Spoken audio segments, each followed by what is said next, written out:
Oke, ya selamat malam teman-teman. Malam ini kita bersama Dokter Sasa yang sudah bersama dengan kita, seorang dokter dan juga seorang YouTuber, keren kan? Kalau jadi YouTuber tuh pasti biasa bahasanya komunikatif karena sudah biasa bicara depan kamera, biasa menjelaskan konten yang singkat ya. Dan saya mau rekomend sekali lagi untuk melihat YouTube-nya, nanti pasti dokter akan sampaikan juga channelnya yang mana sih gitu. Tapi saya udah ngeliatin ya. Enak banget. Kenapa? Karena pendek-pendek. Jadi bicara bawang putih, bicara timun, bicara ngepleng, bicara olahraga, bicara itu yang duduk tanpa kursi itu ya, olahraga juga ada ya. Pendek-pendek 5 menit selesai satu poin gitu. Jadi itu bilang kalau buat cari itu enak ya. Tapi kalau mau pinter ya kan kita webinar ya 1,5 jam, 2 jam. Tapi kalau untuk diulang kembali yang pendek-pendek itu yang gampang banget. Jadi nanti teman-teman akan kita rekomend ya, diperkenalkan dengan saluran YouTube dari Dokter Sasa. Nah, Dokter Sasa ini dokter umum, tapi kalau saya lihat YouTube-nya, maka banyak banget mengenai herbal dan juga olahraga. Maka kita hadirkan dalam serial nanti ya, kayak 3 bulan sekali, 4 bulan sekali, kita akan bicara herbal yang spesifik ya dengan Dokter Sasa. Nah, langsung saya serahkan aja waktunya ke Dokter Sasa untuk silakan memberikan presentasi, lalu nanti kita tanya jawab. Teman-teman silakan tulis pertanyaan seputar herbal dan hipertensi malam hari ini ya. Nanti kalau ada pertanyaan lain juga akan dijawab, tapi akan dijawab yang tema dulu. Jadi yang sesuai dengan tema dijawab dulu, baru ada waktu lebih jawab herbal yang lain ya. Nggak apa-apa juga ya, tapi seputar herbal ya. Kesehatan melalui herbal. Ya, silakan Bu Dokter. Ya, malam Pak. Malam Pak Jarod, malam semuanya yang hadir di sini, Bapak Ibu yang hadir di sini. Izinkan saya mau share screen ya. Jadi ya Pak ya, saya share screen dulu. Oke. Apakah sudah tampak ya screen saya?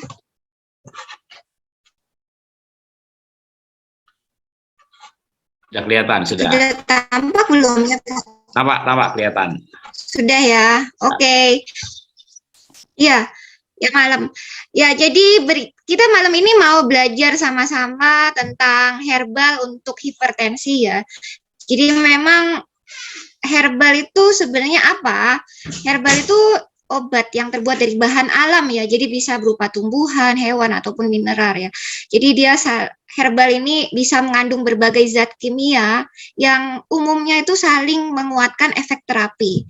Nah, ini yang perlu kita tahu sama-sama untuk Bapak Ibu di sini. Untuk herbal itu perlu proses ya. Jadi tidak bisa cepat untuk menangani hipertensi terutama ya. Jadi mungkin di awal-awal kalau menurut saya itu perlu dibarengi dengan obat-obatan kimia dulu, lalu juga nanti tentunya dengan supervisi dari dokter ya. Jadi sekarang pun juga sudah banyak dokter penyakit jantung, dokter spesialis jantung yang sudah melek herbal kok.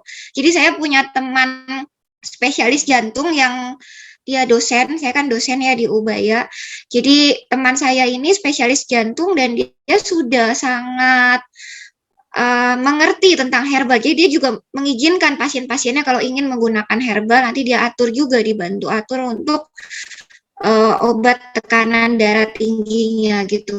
Karena memang sekarang sudah banyak sekali penelitian yang dilakukan mengenai beragam herbal untuk bisa mengobati penyakit tekanan darah ya. Terutama tekanan darah tinggi akan kita bahas malam ini. Nah, ini yang tentunya jadi harus yang terutama kalau herbal itu harus bicarakan juga ke dokter ya untuk menggunakan herbal. Oke. Nah, ini saya ambil dari jurnal-jurnal ini. Ada lagi sih beberapa, tapi ini yang terutama saya pakai. Nah, jadi kita bicara dulu hipertensi ya. Jadi hipertensi itu kan kita biasa kalau menurut American Heart Association itu, jadi tekanan darah sistoliknya di atas dari sama dengan 140 mHg dan tekanan diastoliknya di atas dari sama dengan 90 ya. Jadi ada yang hipertensi tahap 1, hipertensi tahap 2, dan prahipertensi ya. Jadi 120 sampai 139 dan 80 sampai 89 untuk diastolnya. Nah, kenapa hipertensi ini penting banget? Karena bisa kalau kita tidak tahu dan dibiarkan terus-menerus, itu bisa terjadi yang stroke iskemik dan perdarahan, kemudian serangan jantung, dan juga bisa terjadi ginjal. Nah, ini cerita ya, pengalaman saya sendiri. baru-baru ini ada kawan rekan kerja dosen di kampus saya, tapi bukan kedokteran, jadi dia dari dosen ekonomi, masih muda, baru 40 tahunan, tiba-tiba terkena stroke perdarahan karena ternyata dia memiliki hipertensi yang dia tidak tangani. Nah, itu sayang sekali ya. Jadi dosen ini masih muda, kena stroke perdarahan, sudah dioperasi namun tidak tertolong. Gitu. Dan juga ini ada juga kisah dari pasien saya minum obat tekanan darah tinggi. Jadi memang dia sudah tekanan darah tinggi, sudah rutin minum obat tekanan darah tinggi dari dokter juga, namun mungkin kurang kontrol teratur ke dokter ya. Jadi dia hanya minum obat dan tidak cek tekanan darah setelah minum obat. Jadi dia tetap terkena ginjalnya itu bermasalah. Jadi kreatininnya tetap tinggi meskipun dia bilang dia minum obat rutin, tapi dia nggak cek tekanan darahnya saat minum obat rutin itu. Nah, jadi kenapa sih bisa hipertensi? Sebenarnya itu lebih dikarenakan adanya proliferasi. Jadi proliferasi itu adanya pertumbuhan dari otot polos pembuluh darah vaskuler. Jadi penebalan dari otot polos di peredaran darah kita, sistem sirkulasi kita. Nah, sebenarnya untuk hipertensi perlu obat rutin nggak? Nah, ini yang tadi ya, kasus yang tadi, obat rutin tapi tetap juga dia kok kena ginjal. Nah, intinya sih harus kontrol teratur. Nah, itu kontrol teratur, jadi obat, nanti kita bicara lagi, jadi obat itu harus diminum kalau memang ternyata dari pola hidup dan herbal, segala macam itu tidak membantu ya, karena ada yang namanya tuh faktor genetik. Kalau faktor genetik ini memang lebih sulit ya untuk kita tangani ya, jadi memang kalau misalnya sudah ada faktor genetik untuk hipertensi, ya mungkin perubahan pola hidupnya itu harus lebih keras gitu ya. Jadi kan Pak Jarot itu juga ada melakukan untuk tes genetik ya. Itu memang menurut saya sangat penting tes genetik ini. Nah, ini kemudian kita tahu juga tadi ya, herbal-herbal itu banyak sekali yang bermanfaat untuk menurunkan tekanan darah. Tapi yang terutama itu sebenarnya perubahan pola hidup apa saja ya, kita harus tadi rutin berolahraga. Setiap hari kita usahakan harus 30 menit ya berolahraga. Jadi atau kalau enggak dalam 5 hari itu 150 menit ya dalam 5 hari dalam per minggunya. Kemudian kita harus membatasi konsumsi garam. Dibatasinnya itu hanya kurang dari 5 gram ya garamnya. Jadi kurang dari 1 sendok teh itu per hari. Jadi sedikit banget makan garamnya itu. Ya teman-teman juga bisa bayangin kalau kayak kecap asin, kecap manis, itu pun sebenarnya juga sudah ada natriumnya ya, sodiumnya itu. Jadi kita perlu banget memperhatikan label makanan yang kita konsumsi. Karena apalagi kalau snack-snack itu ya, itu kandungan garamnya itu tinggi itu. Kemudian kita juga perlu makan makanan yang kaya akan antioksidan. Nah, ini herbal-herbal ini perannya di sini. Jadi dia kaya akan antioksidan. Kemudian perlu juga kita olah nafas, karena olah nafas memang bisa membantu untuk menurunkan tekanan darah ya. Ini Pak Jarot juga rutin tiap hari melakukan latihan olah nafas bersama. Ini menurut saya memang sangat baik sekali. Kemudian juga kita harus mengolah pikiran kita. Jadi nggak boleh stres tadi ya. Benar banget kalau stres itu tidak baik, karena hati yang gembira adalah obat. Dan kemudian kita juga perlu untuk istirahat yang cukup ya, tidur yang cukup. Karena ada peran dari jam organ tubuh kita juga. Jadi seperti organ hati kita yang berfungsi untuk mendetoks tubuh kita, membuang racun kita itu bekerjanya di malam hari, jam 11 malam hingga jam 3 pagi ya. Itu memang kenapa kita ketika malam itu memang harus beristirahat. Tuh ya. Nah, ini kerja dari obat herbal ya. Jadi umumnya dia itu ini ujung-ujungnya nanti dia akan melebarkan pembuluh darah di sirkulasi kita dan bisa mengurangi penyempitan, karena yang penyempitan itu yang berbahaya untuk terjadinya hipertensi ya.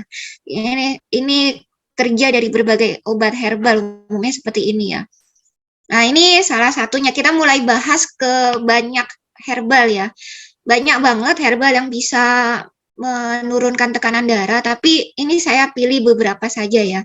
Jadi ini salah satunya. Maaf, ini ada yang ini ya mungkin ya. Ada yang kecoret nggak sengaja ya mungkin ya. Coba saya cek. Uh, Nggak bisa whiteboardnya hanya host only, kok ada yang bisa ya? Oke, siapa ini? atau Kalau nggak di stop terus di share ulang, tapi saya udah batasi hanya host iya. gitu. Oke, tapi kok ada yang bisa nyoret? Iya, nggak apa-apa Pak. Oke, Nggak apa-apa, ya. Lanjut aja, nggak terlalu mengganggu. Ya ini jadi contohnya bawang putih ya. Bawang putih ini mengandung alisin zat aktifnya ya, yang bagus, ini bagus banget untuk menurunkan tekanan darah. Dia juga anti radang, dia juga antioksidan, antibakteri, bisa menurunkan kolesterol dan juga punya manfaat untuk anti kanker ya. Kemudian untuk bawang putih ini dosisnya ya, jadi bisa bawang putihnya itu mentah segar, bisa aja yang dia bubuk, berupa bubuk, kemudian bisa yang berupa minyak. Ini banyak kan ya dijual di pasaran ya, ada juga yang berupa ekstrak dari bawang putih padat, ada juga yang aged garlic ekstrak, terserah saja, boleh saja, karena sekarang sudah banyak yang menjual bawang putih ini ya, dalam bentuk kemasan seperti kapsul gitu ya, itu memang ada manfaatnya ya, atau bisa juga makan bawang putih mentah segar di dalam kurang lebih ya 5 gram, 2 sampai 5 gram per harinya.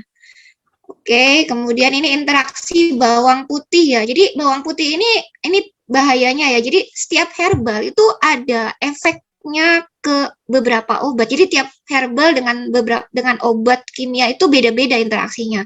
Makanya perlu Bapak Ibu di sini tuh untuk konsultasi ke dokter yang biasanya menangani. Apakah herbal ini tuh berinteraksi dengan obat kimia saya. Nah, seperti itu perlu untuk dibahas memang.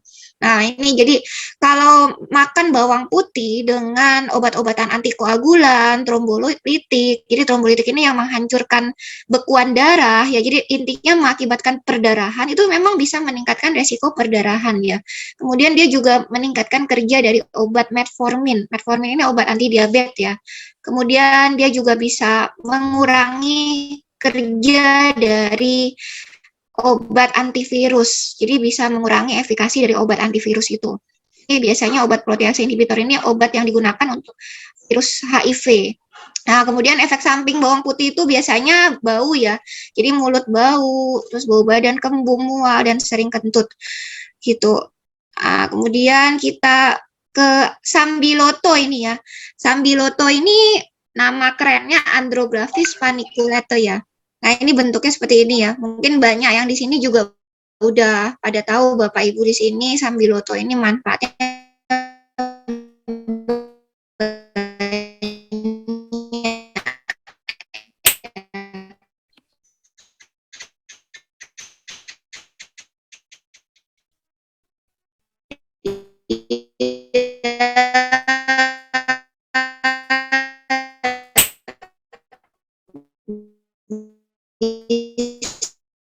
antibakteri, miligram dalam harinya. Capek hidung berair ya. Nah, kemudian ini yang penting juga dia tidak boleh pada pasien hamil karena bisa mengakibatkan keguguran dan juga tidak disarankan pada pasien autoimun karena bisa meningkatkan sekali autoimunnya. Jadi malah reaksi terjadi berlebihan reaksi sistem imunnya, malah memperparah autoimun yang ada di pasien tersebut. Kemudian bisa juga meningkatkan resiko perdarahan ya. Oke. Nah, ini seledri ya. Jadi seleri, ini di Inggris namanya seleri. Nah, ini karena dia mengandung apigenin ya. Jadi apigenin ini bisa menurunkan hormon stres dan juga bisa mengurangi resistensi dari pembuluh darah tubuh kita. Dia juga kaya akan zat flavonoid ya yang merupakan antioksidan poten. Jadi ini memang manfaatnya banyak banget. Tapi sudah diteliti oleh ini Kemenkes kita ya sudah mengeluarkan buku Formularium Phytopharmaca. Ini masuk nih kombinasi ekstrak herba seledri dan daun kumis kucing tapi ini. Jadi udah dibikin sediaan kapsulnya. Dia bisa menurunkan tekanan darah, Kemudian ada dosisnya di sini juga ya. Jadi memang sudah diakui sebagai pengobatan. Dosis pengobatan 3 kali 1 kapsul seharinya. Gitu. Jadi memang sudah banyak dipakai. Kemudian ini interaksi obatnya dia bisa mengakibatkan pengurangan kerja dari obat levotiroksin. Ini orang-orang yang pakai levotiroksin ini orang dengan gangguan fungsi tiroid ya. Nah, kemudian dia penggunaan si seledri ini jika bersamaan obat pengencer darah bisa meningkatkan resiko perdarahan, makanya bisa berbahaya. Itu makanya tadi saya jelaskan berkali-kali harus konsultasi dengan dokter kalau mau mencoba herbal ya untuk lepas obat. Tapi apakah bisa? Ya tentu bisa, tapi dilihat lagi, balik lagi tadi, apakah ada genetik atau tidak. Nah, kemudian ini serai ya, jadi lemongrass Inggrisnya atau Cymbopogon citratus. Dia juga memiliki efek hipotensi, tapi tergantung pada dosis. Jadi kalau lebih banyak konsumsi serai, itu umumnya efek hipotensinya akan lebih tinggi. Efek hipotensi ini efek menurunkan tekanan darah ya. Kemudian dia juga mempunyai efek untuk diuretik. Jadi diuretik ini membuang cairan yang ada di dalam tubuh kita. Seperti itu. Kemudian ini aman ya umumnya ya kalau dikonsumsi dalam batas wajar sebagai makanan, dan ini juga tidak disarankan pada perempuan hamil karena bisa meningkatkan aliran darah, jadi bisa mengakibatkan resiko keguguran. Kemudian dia juga bisa mempengaruhi beberapa kerja dari obat-obat ini ya. Ini obat amitriptyline ini obat penenang, amiodaron obat jantung, kemudian lansoprazol obat MAH, ondansetron juga obat MAH, prednison ini obat radang ya. Nah, kemudian ini jintan hitam atau yang biasanya dikenal dengan habatus sauda ya. Jadi nama latinnya Nigella sativa ini juga sudah dari dulu ya dikenal sebagai obat yang hebat ya, obat yang bisa mengobati berbagai penyakit ya. Ini bisa menurunkan denyut jantung, menurunkan tekanan darah, kemudian memperbaiki fungsi ginjal, kaya akan antioksidan, dan memang sudah banyak penelitiannya dia ya. Jadi bisa menggunakan ekstraknya atau minyaknya atau bubuknya dari si jintan hitam ini ya. Nah, jadi penggunaan selama 3 bulan ini karena penelitiannya biasanya dilakukan selama 3 bulan, itu umumnya aman. Nah, tapi memang perlu monitor ketat tekanan darah jika diberikan bersama-sama dengan obat untuk menurunkan tekanan darah ya. Kemudian juga untuk yang kencing manis juga perlu dimonitor ketat gula darahnya karena pemberian si habatus sauda ini dengan obat-obat kencing manis itu bisa sangat menurunkan gula darah.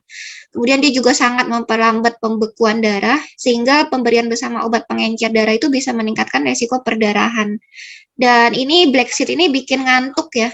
Jadi memang termasuk efek yang aditifnya ya, penambahnya bisa bikin istirahat lebih nyenyak gitu ya. Kemudian ini, sebentar, kayaknya. Nah, ini koriander ya. Jadi koriander ini juga bisa, koriander ini ya ketumbar ya. Kalau istilah ibu-ibu pasti tahu ini ketumbar, biasanya dimasak di ini tumbuk ya, dijadiin masakan. Ini sebenarnya juga bagus ya, sehat ya. Jadi dia juga punya efek untuk menurunkan penyakit-penyakit kardiovaskular dan juga pencernaan, kemudian punya efek antioksidan, dan juga dia mempunyai efek yang menyerupai obat-obatan antagonis kalsium dan diuretik. Jadi kerjanya mirip dengan obat yang memang obat tekanan darah tinggi. Seperti itu. Kemudian, nah ini interaksi obatnya itu dia bisa sama ya, jadi kalau misalnya dengan obat kencing manis, dia bisa sangat-sangat menurunkan gula darah, sehingga perlu kita atur dosis obatnya. Kemudian juga untuk obat tekanan darah, dia juga sangat-sangat menurunkan tekanan darah, kalau penggunaan bersama obat tensi. Jadi memang kita perlu atur untuk dosis obatnya. Kemudian bisa juga efeknya membuat ngantuk ya. Nah, ini Hawthornberry ini cari di jurnal ya. Saya nyari di nama Latin, nama Indonesianya ini saya belum ketemu sih. Mungkin ada yang tahu ya, Pak Jarot atau siapa. Ini sepertinya sih ini ya saya cari itu dibilangnya Sanca ya. Nah, jadi dia ini memang memiliki, tapi saya juga sudah cari, ini banyak banget yang jual sudah dalam bentuk kapsul ya, dalam bentuk ekstrak Hawthorn. Memang ini untuk hipertensi ya, ada manfaatnya. Ya, semua bagian dari si tanaman ini tuh memiliki manfaat sebagai obat ya. Dia karena memiliki zat flavonoid yang merupakan antioksidan kuat. Bisa meningkatkan sirkulasi darah dan juga bisa mempengaruhi aliran darah dari jantung. Kemudian dia umumnya tuh aman sampai penggunaan yang maksimalnya dosisnya 1.800 mg selama kurang lebih 16 minggu, jadi 4 bulan ya, ini penelitiannya sama 4 bulan.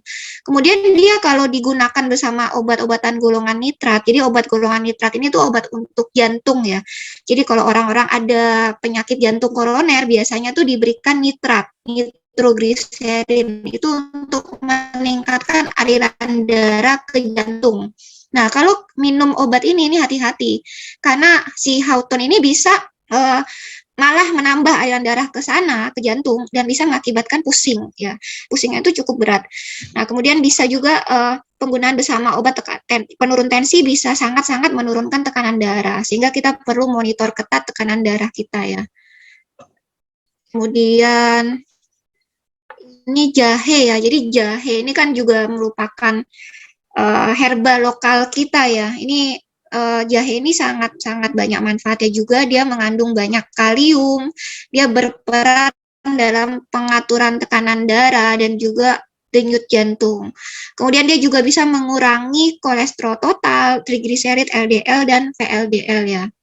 Kemudian dia memiliki interaksi obat juga ya, jadi kalau penggunaan bersama obat penurun tensi, khususnya yang golongan kalsium channel blocker, jadi golongan kalsium channel blocker ini kalau mungkin Bapak Ibu di sini pakai obat tensi, itu golongan valsartan gitu ya. Nah, itu akan sangat menurunkan tekanan darah, jadi perlu monitor ketat ya. Kemudian penggunaan bersama obat-obatan kencing manis itu juga bisa sangat-sangat menurunkan gula darah, sehingga kita juga untuk memonitor gula darah secara ketat ya. Ini juga penggunaan bersama obat pengencer darah seperti aspirin, kemudian clopidogrel, atau yang lebih dikenal Plavix ya, itu bisa meningkatkan resiko perdarahan. Jadi harus hati-hati ya. Kembali tadi saya ingatkan kalau menggunakan herbal memang bisa, tapi perlu supervisi dari dokter ya. Juga dilihat tekanan darahnya itu base-nya berapa. Jadi sebelumnya itu berapa. Kalau sebelumnya sudah sangat tinggi, ya memang harus diberikan obat kimia dulu bersamaan dengan obat tensi, obat herbal gitu ya.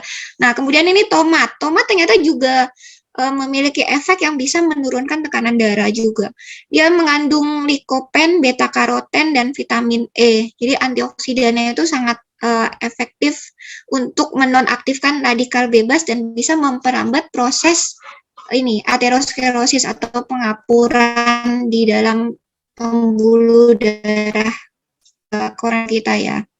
Kemudian juga dia hati-hati juga ya kita ya. Kalau dia diberikan bersamaan dengan obat tensi seperti captopril, kemudian amlodipin, juga furosemid, itu bisa menunjukkan penurunan tekanan darah yang sangat berlebihan. Jadi monitor ketat tekanan darah waktu diberikan bersama dengan obat tekanan darah tinggi ya. Kemudian ini kalau yang gangguan MAH itu memang kurang baik kalau konsumsi tomat ya. Tapi secara umum kalau yang tidak ada gangguan MAH umumnya aman aja. Ini pomegranate ya, delima ya. Jadi delima pun ini memang sudah banyak penelitian juga. Dia juga kalau bagus banget untuk menurunkan tekanan darah. Jadi ini dari jurnalnya itu dia mengatakan minum jus delima kurang lebih 50 ml per hari itu bisa mengakibatkan penurunan tekanan darah ya. Tapi juga harus hati-hati bila minum bersama dengan obat-obatan. Jadi balik lagi tadi, kalau minum herbal apapun harus coba dulu konfirmasi ke dokter yang menangani ya, apakah boleh atau tidak. Kemudian ini wortel ya. Nah, wortel ini ternyata juga bagus karena bisa meningkatkan fungsi dari si endotel pembuluh darah kita. Jadi sistem sirkulasi kita itu bagus. Dia juga kaya akan antioksidan, bisa mengurangi stres oksidatif, bisa mengontrol fungsi dan struktur dari pembuluh darah ya. Dia juga kaya akan kalium ya. Jadi secara umum dia juga bagus. Dan ini saya mau Nah, ini saya juga mau memperkenalkan untuk sop sayur 5 unsur ya. Jadi ini herbal juga. Jadi ini ada wortel, lobak, daun lobak, kemudian shiitake dan juga ketela Jepang yang semuanya itu memiliki efek sinergi. Jadi dia mewakili unsur air, unsur kayu, unsur logam, kemudian unsur api dan juga unsur tanah ya. Itu secara ilmu kedokteran timur dia saling menguatkan dan membantu untuk meningkatkan kesehatan tubuh termasuk juga hipertensi. Nah, ini contoh dari pasien saya yang sudah mengonsumsi sop sayur selama kurang lebih ini dari 10 hari, kemudian 1 bulan. Ini Bapak Ibu bisa lihat, kalau warna hijau itu normal, biru ini abnormal ringan, kuning abnormal sedang, dan merah abnormal berat. Nah, jadi ada perbaikan ya di sini ya. Meskipun memang secara umum setelah 1 bulan memang masih ada gangguan sedikit, tapi hanya di biru. Kalau yang awal ini ada di kuning ya. Jadi ini jumlah darah yang dipompa jantung setiap kali kontraksi ya. Kemudian ini hantaran pembuluh darah. Jadi hambatan pembuluh darah. Jadi ada namanya yang tadi kita vasokonstriksi ya. Jadi pengecilan dari pembuluh darah. Nah, ini ada perbaikan yang cukup signifikan gitu ya. Oke, ya terima kasih. Mungkin terakhir saya izin untuk share video ya, Pak Jarod. Ya, silakan Ibu. Iya, saya izin untuk share video. Ini ada video bentar. Video dari testimoni kesaksian dari pasien yang minum sop sayur.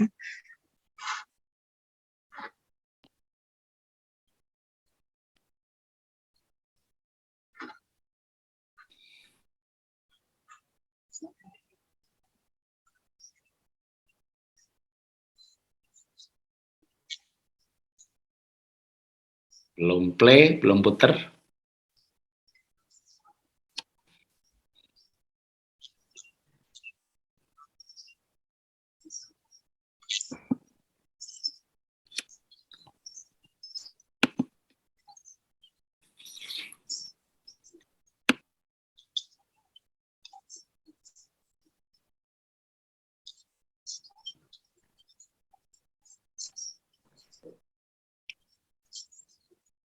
Belum terputar, Bu Dokter. Ya, bagaimana Pak? Belum menyala, belum terputar di layar. Oh, belum terputar, maaf ya. Sebentar. Tadi saya, sebentar. Oke. Share. Kalau ini sudah, Pak? Belum, masih berupa file yang jejer. Jadi videonya belum berputar, hanya kelihatan file di desktop-nya aja. Oh, oke. Iya. Nggak bisa ya berarti ya. Tadi saya sudah putar sih, Pak. Iya. Waktu share, pilih jangan desktop, tapi yang YouTube-nya, player-nya. Oh, berarti share dari, maaf ini saya soalnya adanya di desktop ya, Pak? Nah, kalau di desktop, mesti dicek klik, baru di play. Oh, oke. Jadi saya desktopnya saya klik dulu ya. Oke, Pak. Ya, makasih. Coba lagi. Iya. Bentar. Atau share screen, desktop, lalu filenya klik kanan, baru play. Di play-nya pakai misalnya, ya pakai. Oh iya, ini bisa sih mungkin. Ya. Nah, ini sebentar. Ini muncul nggak Pak ininya? Ya, oke. Ya, Oh iya, oke. tinggal di play. Yes.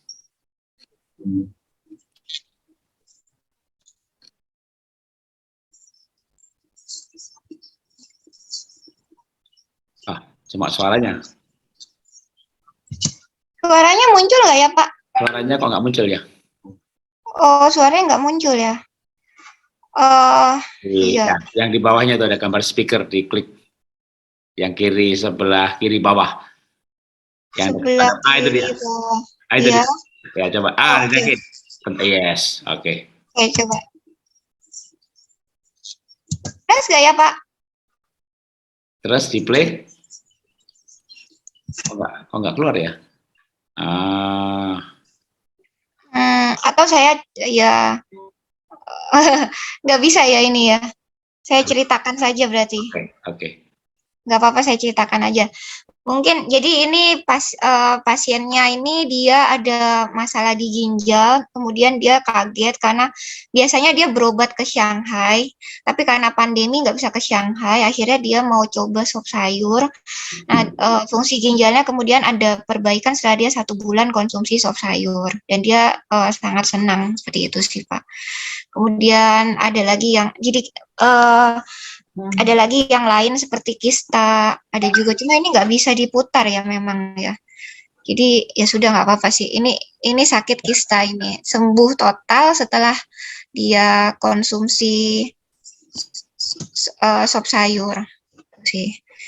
Iya. Berarti tanya jawabnya banyak banget nih. Ya kita tanya jawab aja berarti ya Pak ya. Oke, ya. Saya belum baca chatnya juga ini banyak ya. Sambil Ibu baca chatnya, sekarang saya masuk ke Pak Hendra dulu nih yang mau berbagi mengenai herbal dalam bentuk jus ya. Silakan Pak Hendra. Saya Bu Sasa baca dulu, nanti saya akan bacakan pertanyaan juga sih, tapi kalau Bu Sasa udah baca duluan dapat sekilas apa yang ditanyakan. Silakan Pak Hendra. Baik, terima kasih Pak Jarod, Dr. Sasa, salam kenal ya. Ya, salam kenal.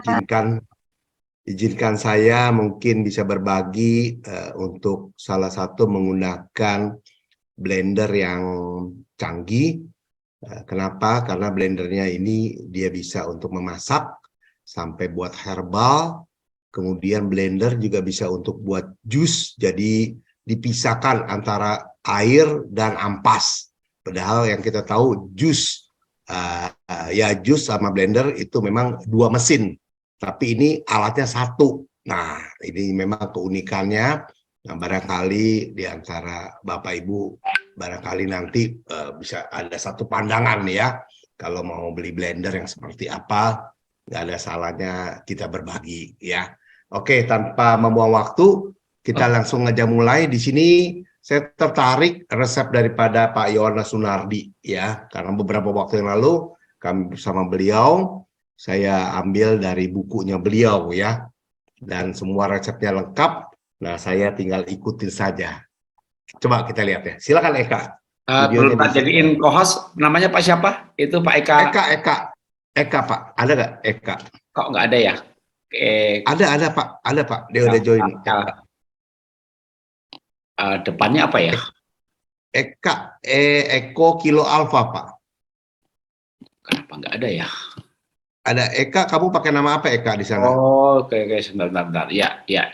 Kok bisa di bawah sih, kok nggak urut abjad? Ya, tunggu sebentar. Oke, dah. Ya.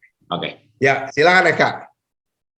Ya, tadi saya sudah bilang ya, di sini kita akan perlihatkan, menurut saya bukunya menarik sekali Pak Yohanes Sunardi ya, yang sehat dengan jus. Di sini serialnya khusus penyakit liver, alergi, kanker payudara dan sembelit. Silakan Eka, bisa videonya ditampilkan Eka? Halo Eka. Oke, thank you. Ya, sekarang saya akan coba buat jus jeraka dari buku Pak Yohanes Sunardi yang sehat dengan jus khusus untuk penyakit liver, alergi, kanker payudara dan sembelit. Ya, ini bukunya. Di halaman 55, jeruk bahannya jeruk manis, diambil airnya saja, apel dipotong dan daun kale ya. Nah, saya coba praktekkan dulu. Untuk jus yang kita ambil airnya saja, berarti boleh diartikan kita perlu alat juicer ya. Nah, ini blender ini bisa berfungsi sebagai juicer kalau diberikan saringannya seperti ini. Saya masukkan 2 jeruk, 1, 2 ya. Kemudian ditutup. Nah, lalu pencet tombol on off. Ada jus tertera 1 menit. Kemudian saya pencet start.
Sudah seperti juicer.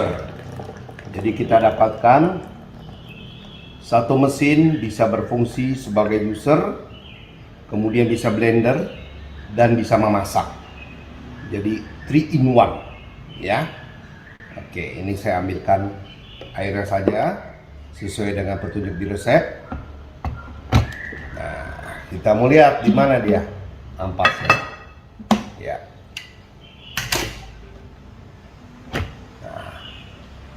Sudah di sini ampasnya ya. Oke, saya akan coba bersihkan dahulu sekarang. Ya, sekarang setelah saya keluarkan ampasnya, alat ini berfungsi sebagai blender ya.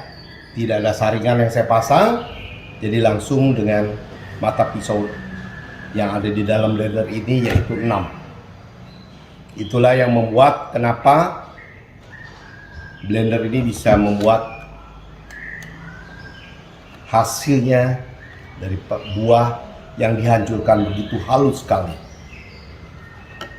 Nah, ini peresan jeruknya saya taruh semuanya di sini, kental sekali. Kemudian saya berikan apel.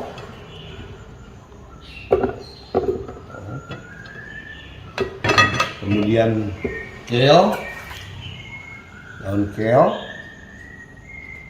dan madu. Jus ini sudah saya coba ya, enak sekali. Ada kale, ya, ketemu jeruk, terus ketemu madu sama apel, wah enak sekali rasanya. Oke. Nah, kemudian saya beri sedikit tanpa air putih lagi ya. Oke, seperti biasa, on off, jus 1 menit, start.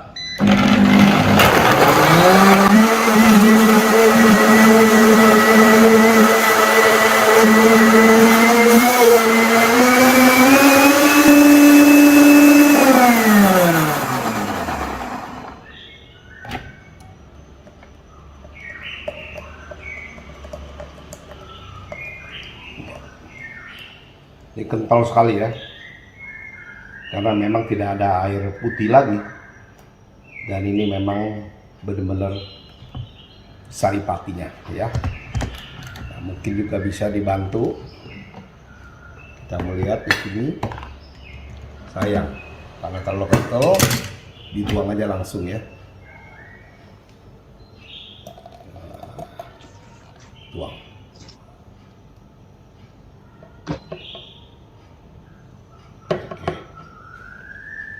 Habis, sudah tidak ada ampasnya lagi yang tersisa. Ini jus daripada jeraka. Terima kasih. Ya, sekarang langsung aja ya Kak, satu lagi yang untuk pemanasnya ya. Jadi dia bisa untuk bikin sup, bikin herbal, jamu-jamuan. Ini resepnya udah komplit nih. Ada Sekarang saya akan buat resep dari buku karangan Pak Yohanes Sunardi, yaitu dengan judul Sehat dengan Jus Khusus Penyakit Liver, Alergi, Kanker Payudara dan Sembelit. Ini dia bukunya. Ya, saya coba. Di sini pertama di halaman 63 ada jus najete, nanas, jeruk, temulawak. Ya, saya tertarik membuat jus dari buku ini karena memang bisa dipakai di blender ini, ya. Mulai dari temulawak dipotong dan dijemur, kemudian direbus sampai mendidih dengan 2 gelas air. Ya, jadi alat ini karena bisa memasak, oleh sebab itu saya pakai untuk memasak temulawaknya, ya. Kemudian baru setelah itu ada nanas dan jeruk. Oke, supaya tidak bingung, kita langsung praktek saja mulai. Di sini saya pasang saringannya, karena memang temulawaknya ini saya tidak ambil semuanya, jadi hanya saripatinya saja, jadi ampasnya dibuang. Ya. Kemudian saya tuangkan air sesuai dengan informasi Pak Yohanes di dalam bukunya, 2 gelas air saja. Nah, ini temulawaknya saya taruh, kemudian saya tutup. Baik, saya nyalakan on off. Ada tombol select. Pertama untuk soya, saya pindahkan. Porridge, saya pindahkan lagi. Grain, saya pindahkan lagi. Soup, saya pindahkan lagi. Herb, ya. Di sini herb 20 menit, ya. Jadi kita akan buat di sini hanya sampai air mendidih saja, tidak perlu sampai 20 menit. Nah, kemudian langsung start.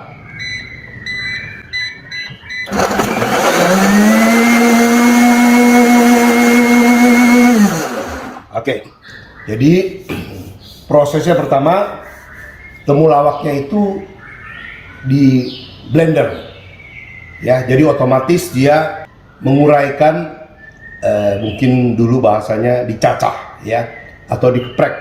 Nah, kita tidak perlu keprek lagi, cukup serahkan sama tugasnya ACC Mama Cooking Blender ini, ya. Nah, sekarang prosesnya dimulai dari mendidih. Kalau Bapak Ibu lihat di sini, ini ada seperti mangkok, ada didihan air, ya. Kita lihat sampai berapa lama mendidihnya itu air. Cepat sekali. Jadi sekali lagi, untuk blender ini dia bisa memasak mulai dari air yang tidak panas, ya. Nah, jadi nanti saya akan keluarkan saripatinya atau airnya setelah airnya mendidih. Jadi dikeluarkan saripati daripada temulawak tersebut, ya. Kita tunggu, tidak terlalu lama lagi. Cukup sampai mendidih saja supaya vitaminnya tidak rusak. Oke, ternyata sudah mendidih ya. Kalau Bapak Ibu lihat di sini, bagaimana kita lihat? Wah, ngebul, ya. Sudah mendidih, kelihatan kan bui-buinya sudah ada, golakannya ya. Ini cukup, ya. Caranya yaitu saya akan keluarkan sari patinya. Caranya gampang, kita matikan dulu on off-nya, kemudian pindahkan ke tombol jus, kemudian start.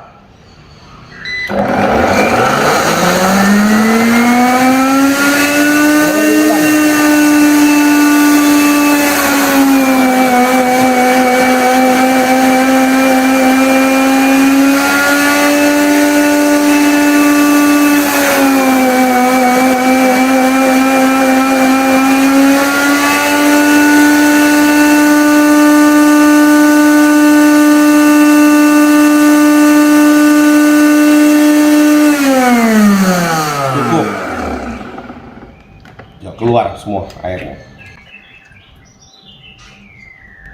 Biarkan airnya ini nanti dingin. Setelah itu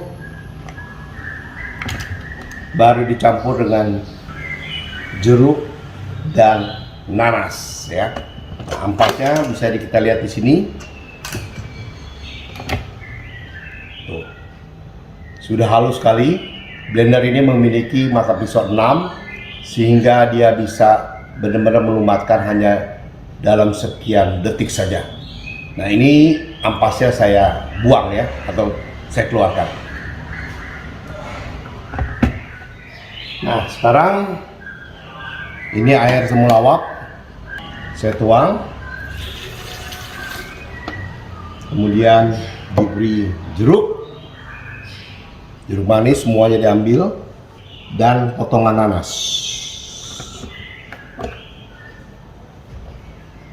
Kemudian diberi es batu sedikit.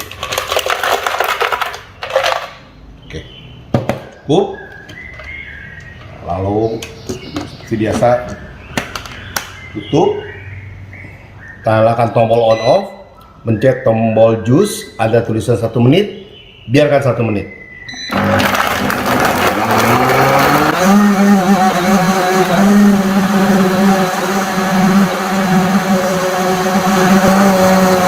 Bisa dikeluarkan saja kalau sudah mau dikeluarkan.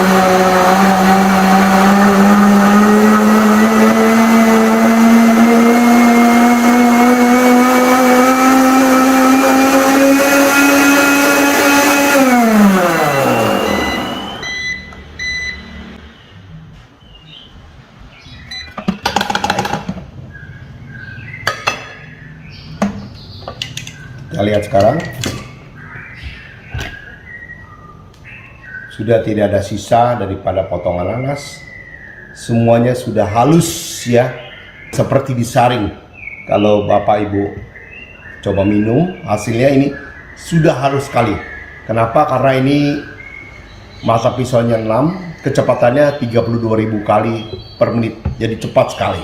Jus ini sudah saya coba, enak sekali rasanya ya, padahal ada temulawak. Itu yang saya sudah praktekkan dan saya coba. Terima kasih. Ya, baik. Jadi Bapak Ibu, izinkan saya sekarang juga menjelaskan mengenai mungkin Bapak Ibu satu waktu kepingin beli, ya bisa dibeli. Ya, ini dijual dengan harga masih promosi 6.500.000 dengan hadiahnya yaitu kuali anti lengket stainless ya. Nah, ini dia. Ini keunikan daripada kualinya ini Bapak Ibu. Kalau kita masak itu cukup sampai air mendidih saja. Kemudian ditutup, apinya dimatikan supaya vitaminnya tidak rusak. Tetapi masakannya matang karena di dalamnya itu seperti diungkep terus nggak keluar panasnya. Jadi ini satu hal yang menarik, yang bagus supaya tidak merusak vitaminnya. Nah, kenapa tadi saya bilang stainless steel kok anti lengket? Karena kalau di dalamnya diperhatikan ada seperti sarang sarang tawon yang bulat-bulat. Jadi makanan yang menempel di sana tidak lengket ya. Ini kalau dijual lumayan harganya ya, 1.800.000. Tapi ini saya hadiahkan untuk 5 orang pembeli yang pada hari ini. Nah, ini harganya 6 juta. 5 orang pembeli dapat kuali. Nah, karena tadi saya promosi buku Pak Yohanes, ada ini tambahan aja. Saya berikan hadiah bukunya juga ya dari Pak Yohanes Sunardi, ya sehat dengan jus ya, yang serial untuk liver, alergi, kanker payudara dan sembelit. Nah ini dia ya, ekstra tambahan ya. Jadi hari ini yang beli ada 2 hadiah, kuali stainless yang anti lengket dan jus ya. Kemana? Silakan hubungin teman saya Pak Hussein ya. Di nomor 0813, bisa di screenshot atau di foto dulu ya Bapak Ibu ya, supaya buru-buru bisa segera. 0813 8188 4342, 0813 8188 4342. Sekali lagi 0813 8188 4342. Silakan ya Bapak Ibu, hubungi segera untuk mendapatkan hadiahnya. Oke, sekian dari saya. Terima kasih Pak Jarod. Oke, Dan Dr. Sasa, terima kasih.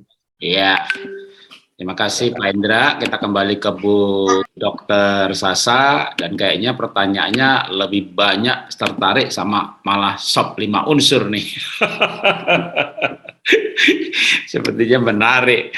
Ya, tapi kita beberapa bahkan sudah dijawab secara japri di chat oleh Ibu Dokter, tapi kan ini direkam YouTube juga, saya live streaming di Facebook nih, jadi kita tetap akan bacakan juga pertanyaannya untuk dijelaskan secara verbal, mungkin bisa lebih jelas ya. Oke, pertanyaan pertama, bolehkah jus herbal tetap bermanfaat diminum malam hari sebelum makan malam, jadi tidak pagi hari, boleh nggak atau harus pagi hari? Iya, saya coba jawab ya Pak ya. Ya. Jadi kalau dari yang saya pelajari juga dari jamnya tubuh kita ya, memang kan jamnya lambung kita bekerja itu terutama pagi hari. Jadi sebaiknya sih kalau menurut saya pagi ya. Karena pagi itu juga terutama kalau perut kosong. Jadi supaya nutrisi yang ada di dalam herbal itu bisa terserap dengan baik sih di usus kita dan di lambung kita juga. Jadi kalau Gitu makan sih. malam jam 6 udah selesai, gosok gigi, udah jangan makan lagi ya sampai pagi ya. Iya, sebaiknya sih Pak, sekalian intermittent fasting itu ya. 12 Jadi, jam. iya. Kalau mau sampai ya jam 7 sampai jam 9 atau mungkin sampai jam 9 bisa dapat 15 jam. Oke. Saya laki-laki usia 50 tahun, darah tinggi, pernah stroke, pisan di kantor, operasi kepala. Tapi puji Tuhan 2 minggu pulang dari rumah sakit sudah bekerja normal lagi. Lalu sejak itu makan obat dokter. Saat ini hampir 3 tahun sejak kejadian itu dan sudah 1 tahun mencoba lepas obat-obat satu persatu.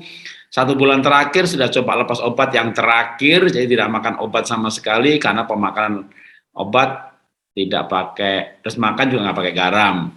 Yang mau saya tanyakan, kok tensinya bisa 152/90, kalau makan obat tensinya 112/70. Ini bagaimana menanganinya? Riwayat tidak ada obesitas, ginjal bagus, makanan super dijaga sehat sekali, tidak ada orang tua yang hipertensi. Oke. Wah, panjang nih ceritanya. Ya, jadi kalau seperti ini sih menurut saya mungkin ada faktor genetik juga sih ya Pak ya. Tapi ya memang perlu dicek ya, karena kan tadi katanya sudah ubah pola hidup, sudah makan yang benar ya, membatasi garam, dan juga olahraga tadi katanya ya, nggak ada kencing manis, tapi tetap tekanan darahnya tinggi ya. Jadi bisa juga mungkin apa ada faktor stres itu bisa juga sih sangat mempengaruhi ya. Jadi memang harus olah pikir, olah nafas, latihan nafas seperti yang Pak Jarod juga lakukan, dan juga harus tidur yang cukup ya, menurut saya sih. Atau itu banyak faktor harus dilihat juga, gitu ya Pak ya. Kalau jusnya mungkin Pak Jarod bisa nambahin. Kalau jusnya jus yang tadi itu ya, seledri, terus bawang putih, gitu ya. Kalau mau ditanya, kayaknya dia belum, kalau minum yang jus-jusnya belum nih. Oh iya, ya mungkin bisa sih dibantu dengan jus-jus itu, seledri, terus makan bawang putih. Iya, bisa, Pak. Jus wortel. Atau kalau mau lebih bagus lagi juga bisa yang pakai yang sup 5 unsur itu, gitu, Pak. Hmm. Bisa. Bisa semua sih. Bisa bawang putih juga bagus banget memang untuk tekanan darah tinggi. Oke, Gitu. ini saya pilih pertanyaan yang masih hubungan sama hipertensi dulu, nanti kanker yang terakhir ya. Malam dok, sebenarnya kalau usia 60 ke atas, tensi yang normal itu berapa ya? Saya kadang 140 per 80, kadang 125 per 70, nggak stabil. Papa adik saya stroke karena saya takut juga. Oke, nanya. Iya, Ya. iya, ini kalau menurut saya dan menurut rekomendasi dari ini American Heart Association dan juga dari Perhimpunan Jantung di Indonesia memang ya sesuai yang tadi tekanan darah itu kalau normal ya 120 per 80 sih. Itu memang yang dianut oleh ini ya medis ya. Itu sih memang harus 70, diupayakan kalau sampai 70, segitu. 110 masih oke nggak atau kerendahan? Ya masuk rendah sih Pak. Tapi kalau dia selama ini dengan seperti itu nggak ada masalah ya nggak apa-apa juga. Kecuali dia ada masalah, misalnya sering pusing, gitu sih ya. Tapi Kalau idealnya di 80, 120. Itu 20. idealnya. Oke, jelas. Itu Iya, nggak ada batasan umur nggak ya? nggak ada Pak. Memang seperti itu. Jadi bahkan untuk orang lanjut usia pun juga seperti itu. Oke. Sekarang tuh dianggapnya seperti itu sih. Iya. Ini ada yang rendah nih, 85, 50. Jadi 85, 50 perlu minum apa Bu? Kalau ini kan kita memang tema kita malam ini hipertensi. Nanti gimana kalau yang kebalikannya, yang sampai 85, 50 nih? Iya 5 itu dapat nggak? Sop 5 unsur naik nggak?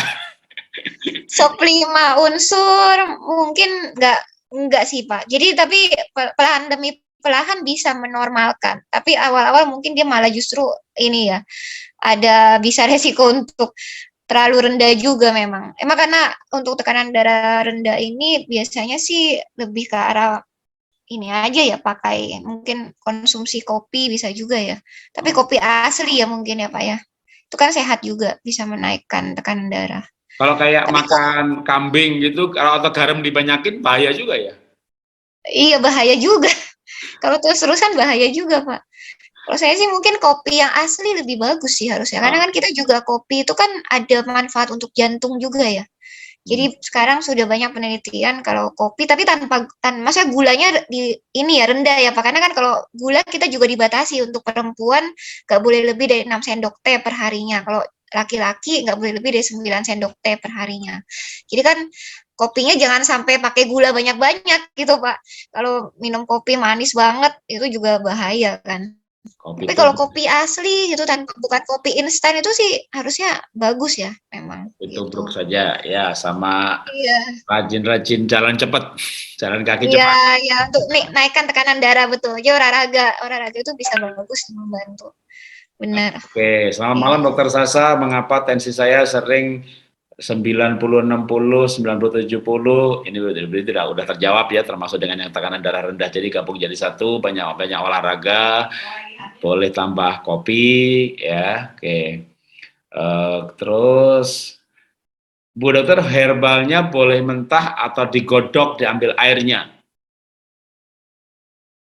Em, untuk beberapa herbal itu kan tiap herbal beda-beda ya Pak ya. Jadi kalau seperti tadi bawang putih boleh makan mentah ya. Hmm. Nah, jadi tapi kebanyakan kalau obat herbal yang setahu saya itu memang dia digodok ya Pak ya. Apalagi kalau misalnya obat China ya. Itu kan memang digodok ada di khusus tapi digodoknya dengan cara khusus. Jadi nggak boleh sembarangan memang. Hmm. Harus maksudnya tempatnya harus khusus, kemudian caranya juga harus khusus, seperti itu sih Pak. Iya. Itu sih. Kalau Tapi ada ada juga yang boleh dimakan mentah, iya. Kalau orang tekanan darahnya rendah tapi bersamaan dengan hamil, ada pantangan khusus nggak atau apa trip? Tekanan darahnya rendah atau tekanan darah tinggi nih Pak? Rendah, rendah, rendah dan hamil, lagi hamil. Oh, Nah, itu kalau lagi rendah dan hamil mungkin perlu banyak konsumsi suplemen juga ya Oh, untuk nambah nambah nambah darahnya. Biasanya kalau tekanan darah rendah itu juga apalagi pada saat hamil, takutnya nanti aliran ke janinnya kurang baik juga kan. Seperti itu kan. hmm, Karena kan tekanan darah yang rendah itu kan berarti aliran darah ke seluruh tubuhnya juga kurang baik ya. Nah, termasuk itu yang ya, mungkin ya. iya, mungkin perlu ya konsultasi ke dokter jantung ya karena perlu dilihat juga kondisi janinnya gimana gitu, Pak. Kalau Hmm. herbal saya juga mungkin belum bisa jawab kalau untuk yang kasus yang itu sih, apalagi untuk naikkan tekanan darah pada ibu hamil gitu, karena kopi juga nggak boleh ya terlalu, maksudnya kalau sampai minum dosis tinggi gitu kan, kayaknya nggak baik juga, gitu sih Pak.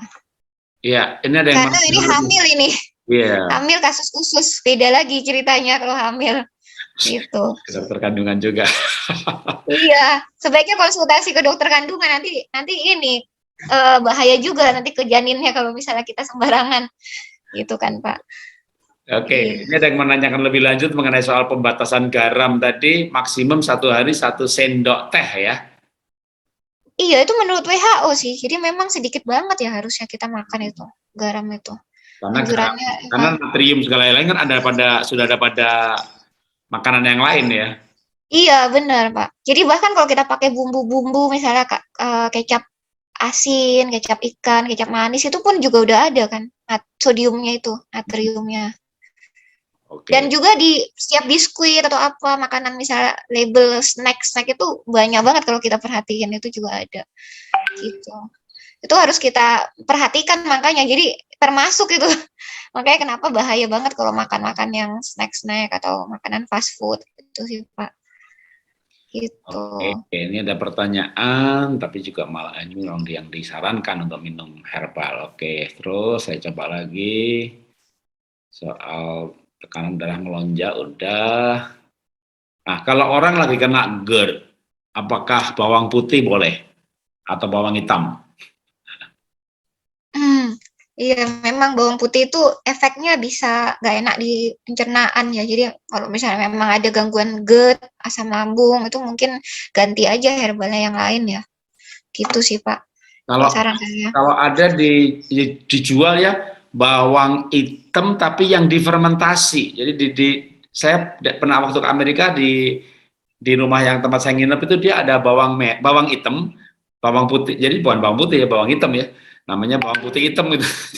Bawang putih kok hitam. Terus dia Iya, difermentasi. itu di black black.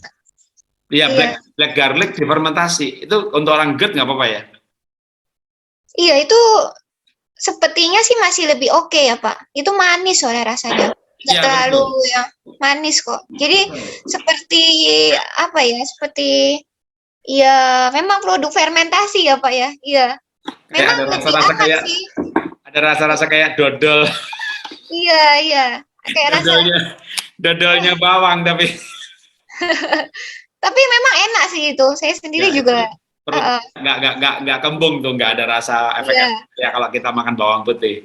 Iya, iya, itu boleh sih harusnya ya Pak ya, karena dia lebih cenderung ini ya, nggak yang terlalu pedes yang kalau misalnya bawang putih mentah itu kan pedes ya Pak ya, maksudnya ada rasa kayak pedesnya gitu kan kalau kita makan. Apalagi alisin itu sebenarnya paling bagus katanya itu dirajang Pak. Kalau bawang putih itu paling bagus harus dicincang dulu untuk meningkatkan alisinnya, gitu sih. Ya, ini ada pertanyaan mungkin Pak jawab aja yang apa bawang putih segala macam jahe merah ya. Lemonnya jangan ikut dimasak ya. Kalau lemon dimasak vitamin C-nya rusak. Jadi yang lain-lain dimasak kayak tadi itu juga yang waktu demo jus. Nah, itu kan temulawaknya dimasak, habis itu dicampur dengan buahnya udah nggak dimasak lagi. Jadi emang tidak semua ada yang tidak boleh dimasak ya. Kalau kalau yang di Bu Dokter Elizabeth Subrata misalnya brokoli harus di light cooking ya, hanya 70-80 derajat. Jadi mungkin ini baru pertama kali ikut jadi menanyakan ya, tetapi pernah diseminarkan, pernah dijelaskan ya. Yang mengandung vitamin C jangan dipanasi karena vitamin C amat sangat mudah rusak oleh pemanasan. Oke, berikutnya lagi. Izin bertanya, Dokter Sasa, mengapa obat herbal masih disinkronkan dengan obat-obatan kimia? Padahal obat herbal sudah maju di tradisional Chinese medical. Jadi, ini mungkin maksudnya pertanyaannya, bisa nggak kalau misalnya nggak pakai obat kimia lagi, hanya herbal aja gitu? Iya itu ya Pak ya. Bisa aja, asalkan dia tetap harus dipantau tekanan darahnya, itu yang terutama sih Pak. Tapi kalau memang ternyata herbalnya itu nggak mampu, karena kan herbal itu perlu proses tuh. Jadi tadi kan saya bilang, itu pengalaman saya sendiri juga. Untuk bisa sembuh herbal itu nggak langsung. Jadi memang perlu Butuh ada waktu sekitar ya. perlu waktu. Biasanya sekitar 2 bulanan, 2 sampai 3 bulan itu. Nah, sebelumnya itu bagaimana ya? Sebelumnya itu ya tetap diupayakan tekanan darahnya kan harus normal kan. Jadi ya harus dengan dibantu minum obat yang kimianya, seperti misalnya minum amlodipin, kaptopril, yang memang itu akan menjaga supaya tubuhnya nggak makin rusak gitu Pak. Karena kan ya tadi kalau misalnya tekanan darah nggak dijaga, ternyata ujung-ujungnya bisa kena ginjal, bisa kena ke jantung, kena ke otak, bisa bermacam-macam sakitnya gitu Pak.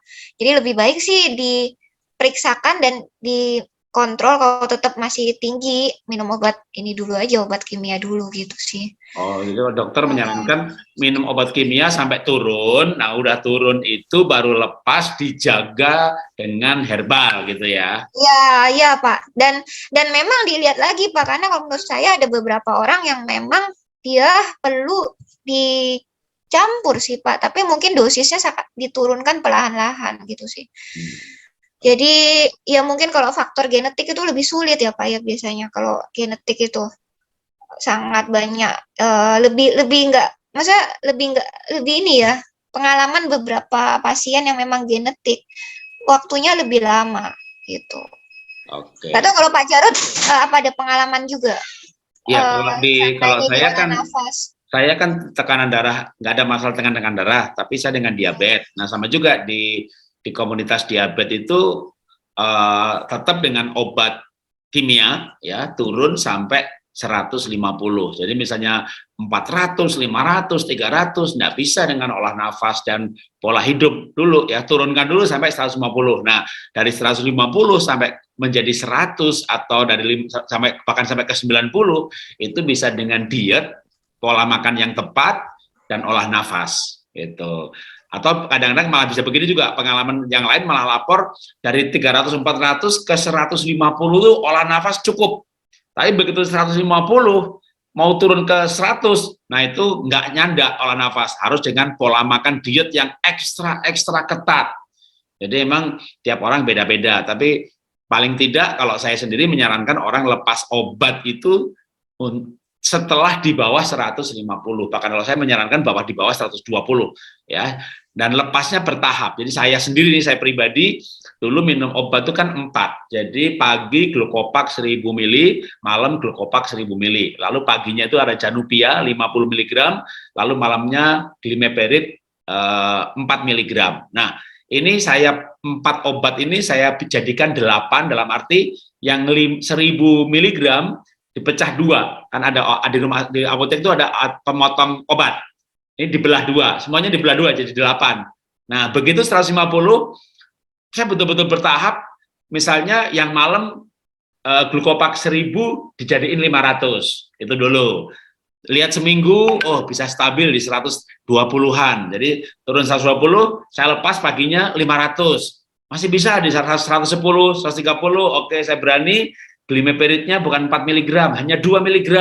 Jadi tetap terus melepasnya juga tidak dibuang satu jenis, tapi dibuang separuh-separuh. Kan obat itu kan misalnya satunya nurunin gula, tapi yang nurunin gula bikin gatel, satunya lagi menghilangkan gatel. Jadi obat itu kan memang ada saling sinerginya, saling mempengaruhi. Jadi kalau melepas obat pun bukan membuang salah satu jenis, tapi bertahap dikurangi dosisnya. Nah, begitu bisa bertahan di bawah 110, bangun tidur sebelum makan ya. Nah, nanti bisa diturunkan lagi dengan olah nafas, olahraga sampai di bawah 100 atau sampai paling enggak 110 boleh tuh lepas obat. Itu pun juga nanti misalnya ngetes, loh kok 150, ya makan lagi aja. Gitu. Jadi kalau saya menyarankan memang tidak lepas total. Lepas total itu kalau betul-betul ya tiap hari ngetes, pagi hari sebelum sarapan di bawah 110 terus ya sudah lepas. Tapi kalau sampai kadang-kadang kan kemarin makannya agak ngawur atau tidurnya kurang, namanya gula itu udah gampang banget, marah aja gula naik, takut gula naik, gelisah juga gula naik, Ya, itu lebih baik minum obat tapi gula stabil daripada nekat-nekat nggak minum tapi gula fluktuatif. Karena gula fluktuatif itulah yang rusak ginjal kan sebenarnya. Ibu saya sendiri itu sampai umur 84 minum obat dari umur 35. Berarti 50 tahun minum obat. 50 tahun minum obat. Itu masa tuanya nggak cuci darah sama sekali. Jadi ginjalnya tidak rusak karena gulanya stabil. Jadi kalau dokternya itu waktu itu bilang, yang rusak itu bukan obatnya, gula yang naik turun ini loh, yang bikin malah ginjalnya rusak. Jadi ibu saya itu 50 tahun minum obat, nggak cuci darah tuh. Jadi memang obat zaman sekarang kan termasuk hebat juga ya.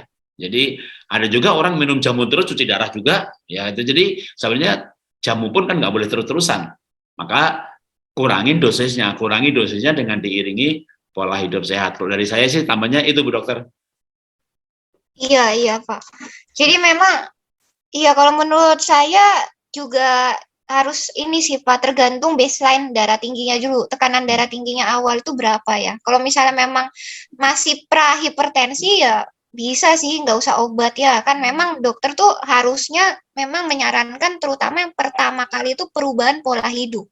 Itu yang sangat penting, perubahan pola hidup. Jadi memang kadang orang tuh maunya gampang ya kalau pas gak usah ubah pola hidup, maunya makan enak, maunya nggak olahraga, tapi mau sehat gitu kan, jadi minum obat aja langsung gitu kan. Padahal yang terutama itu justru harus perubahan pola hidup, karena memang dari beberapa penelitian semua itu juga mengatakan kalau misalnya badan kurus, olahraga rutin, kemudian juga apa olah pikir, makannya dijaga, apa itu umumnya sih bisa ya Pak ya, nggak yang tekanan darah tinggi, kecuali memang genetik ya, gitu sih Pak. Tapi ya genetik itu balik lagi memang perlu usaha keras gitu ya. Dan olah nafas yang Bapak lakukan itu baik banget memang Pak, yang itu juga membantu banget untuk menurunkan tekanan darah. Jadi misalnya teman-teman di sini yang nggak mau minum obat, itu juga memang harus usahakan setiap hari mulai olah nafas sih, gitu. Karena mengolah nafas bisa memperlebar pembuluh Iya, darah. Nanti iya bisa.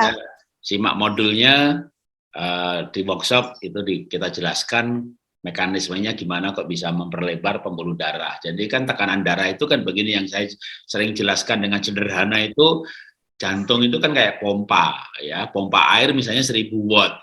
Pipanya setengah in, ya tekanannya tinggi. Begitu pipanya diganti 2 in, ya tekanannya kurang. Jadi jantungnya memang begitu, katakanlah begitu, denyut jantung, kan ada tekanan darah, ada denyut jantung. Misalnya denyut jantungnya nggak tinggi-tinggi banget sih, pulsa per menitnya itu loh, ya 90, 100, 80 normal lah, tapi tekanannya tinggi, berarti pipanya kecil. Nah, melebarkan pipa ini olah nafas gitu ya. Kalau sekarang denyut jantungnya ketinggian, sama juga. Orang takut, nafas nggak teratur, denyut jantung nggak teratur. Orang gelisah, nafas nggak teratur, denyut jantung nggak teratur. Makanya olah nafas kita teratur pelan-pelan, pasang oximeter bisa kelihatan kok denyut jantungnya diturunkan. Jadi kita bisa menurunkan denyut jantung, terutama nafas istilah saya itu nafas lega. Sekarang saya berikan istilah nafas lega. Ada lega. Lega. Jadi ilustrasinya kalau kita ketemu anjing lalu dikejar anjing, kita lari, bukan hanya soal lari ya, denyut jantungnya nggak usah lari aja, kita ketemu setan aja. Ketakutan, denyut jantungnya duduk begitu ya. Lalu begitu kita nyalain lampu, ya ternyata korden melambe-lambe. Ada lega. Nah, begitu lega aja, denyut jantungnya tidak kenceng. Tekanan darah udah turun langsung. Nah, kalau orang sekali-kali ketemu anjing, sekali-kali ketemu lihat setan, nggak masalah. Tapi kalau setiap hari dikejar anjing, ya matilah. Tekanan darahnya terlalu tinggi. Makanya jangan tiap hari dikejar anjing. Maksudnya tiap hari jangan ketakutan, jangan gelisah, jangan khawatir. Nah, kita lewat ya ini yang saya ajarkan tiap pagi, tiap hari. Ya teman-teman ikut Zoom pagi hari atau kalau nggak ikut ya dengerin rekamannya. Maka saya yakin nanti selesai nih tekanan darah tinggi ini selesai nih. Malah yang saya sering agak susah bener sama-sama kalau darah rendah nih. Ngecilin pipa itu gimana? Kebanyakan orang darah tinggi, tapi ya kalau pengalaman saya selama ini juga dengan peserta pola hidup sehat, olahraga dan kopi. Olahraga terutama, jalan cepat aja, denyut jantungnya pasti naik. Denyut jantungnya naik kan kayak buat pompa itu botnya naik, ya. Nah, maka itu akan membuat jantungnya yang lebih kuat. Oke, kita lanjutkan lagi ya Bu Dokter ya, pertanyaan satu lagi ya. Kita ada waktu sampai jam 9 ya. Kalau tergantung pertanyaannya banyak, bisa nambah dikit. Hasil ronsen kesimpulannya kardiomegali dengan konfigurasi hipertensif heart disease. Artinya apa ya dok? Waduh, harusnya nanya yang labnya ini. Sudah bayar hasil. Oke, tapi nggak apa-apa, Bu Dokter juga tahu kan kalau saya bukan dokter ya. Tensi saya sekarang kalau minum amlodipin 5 miligram 110/70. Kalau nggak minum 136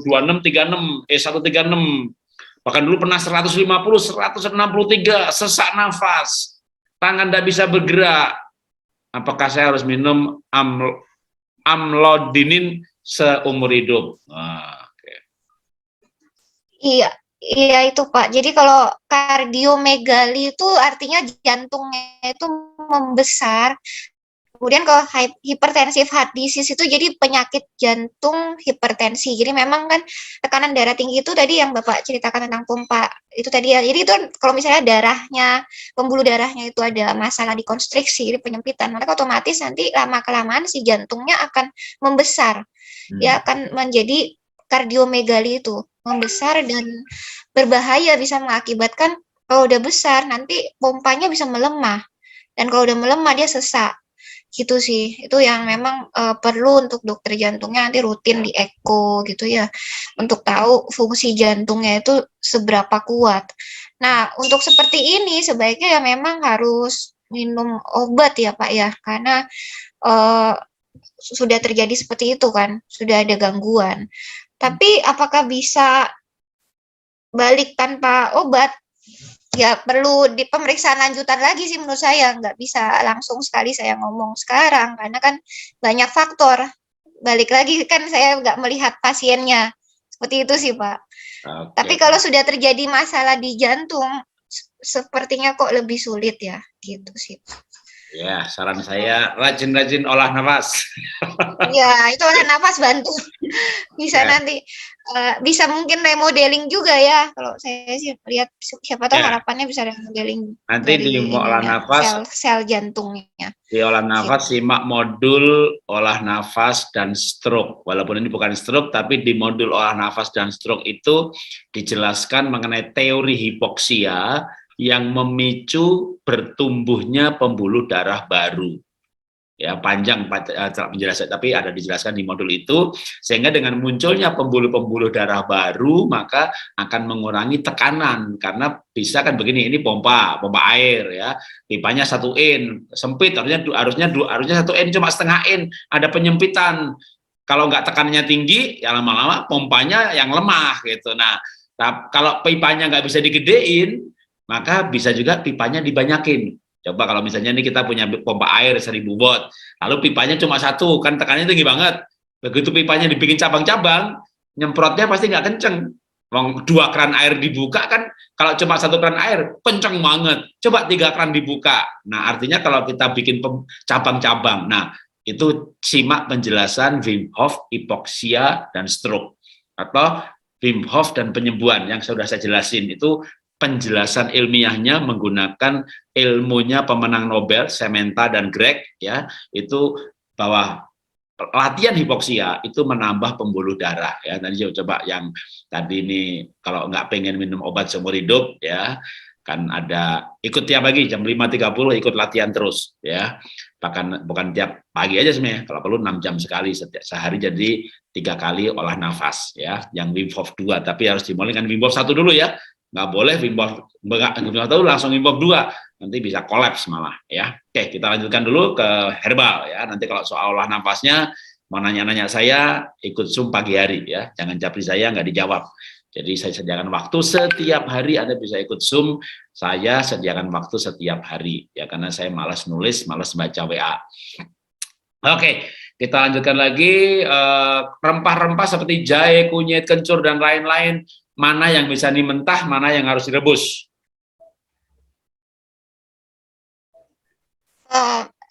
maksudnya ditanya apa yang harus Kan ada apa boleh mentah atau harus direbus gitu ya? nah, kan ada nggak yang bisa dimakan mentah gitu? Kencur, kunyit, jahe, laos, serai, atau harus dipanasin? Kan pedes Rasanya mentah. saya belum mempelajari lebih detail tentang yang itu sih Pak, rempah-rempah. Mungkin nanti kan ada ya Pak ya Bapak Ya ada, betul. di seri keberapa Dengan rempah-rempah ya. dokter Prapti Utama. Nanti jadi teman-teman nanti yang Iya, soal rempah-rempah bisa jadi emang herbal ini lebih banyak ke rempah-rempah. kayak tadi jus sayur, jus kale, lalu ya memang herbal juga ada rempah-rempah juga, tapi nanti yang lebih detail Iya. yang nggak terjawab malam ini kan teman-teman lihat ya di schedule PHS dengan Ibu Dokter Prapti Utama kita akan 2 kali bahas rempah-rempah ya. Oke, kita lanjutkan dulu aja. Jadi yang rempah-rempah kita bisa skip dulu. Dok, kalau tanaman herbal apa yang aman dikonsumsi seperti kaptopril? Apa itu? Sama juga kalau mahkota dewa. Suaranya putus. Kaptropil, mahkota dewa. Oke, suaranya yang Dokter Sasa kayak nge-freeze. Halo Pak Jarot. Ya, dengar. Cuma videonya aja yang stop. 3 Shopee 11 Big Sale Midnight Sale 11 November dari jam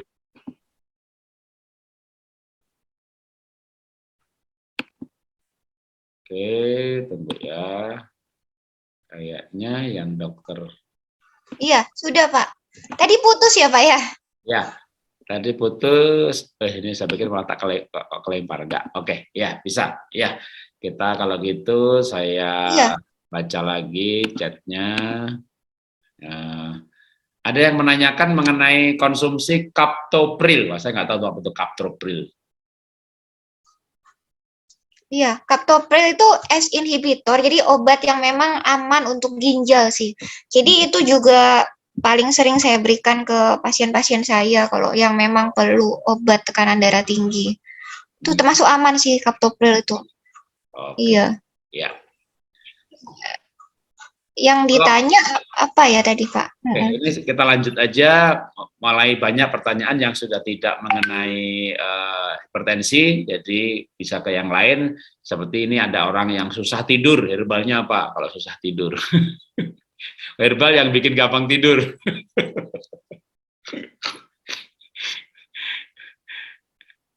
Iya, tadi ada beberapa itu saya bahas yang bikin ngantuk itu.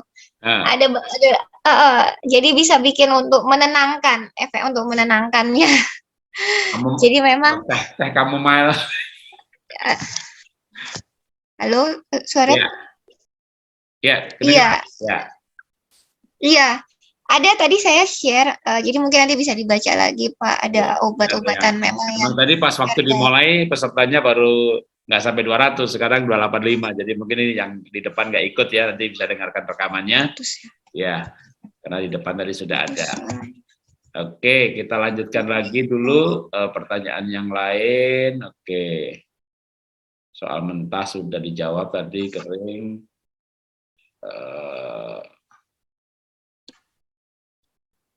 Rempah-rempah, oke kita lewati, nanti ada 2 kali bahas rempah-rempah ya. Nah ini ada yang mengenai daun sambiloto, minumnya diseduh air mendidih atau harus direbus atau diseduh?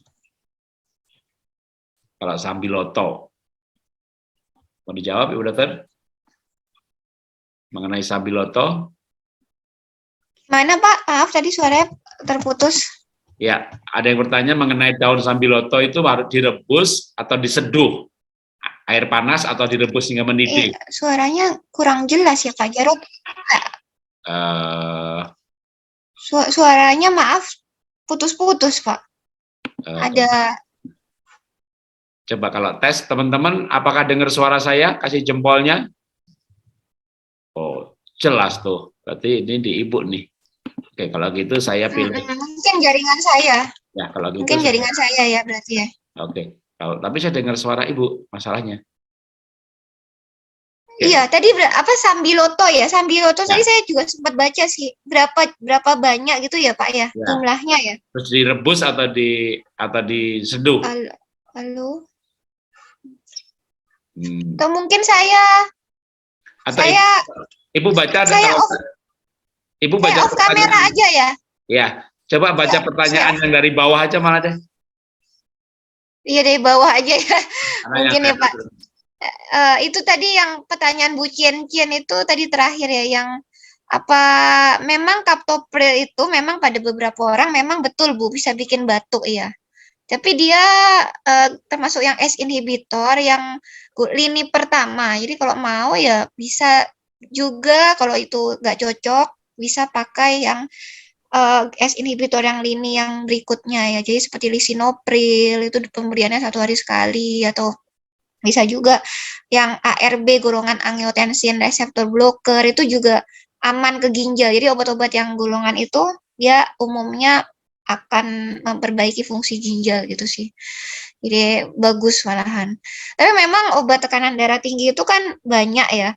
Memang perlu dilihat banyak faktor juga. Jadi tadi kalau ada batuk ya udah ganti gitu sih Bu Cien ya. Terus yang di atasnya aja ya Pak Jarot ya, yang di atasnya dari bawah ya, dari bawah ke atas ya Pak ya. Enggak, kalau dari soal itu terus ke bawah.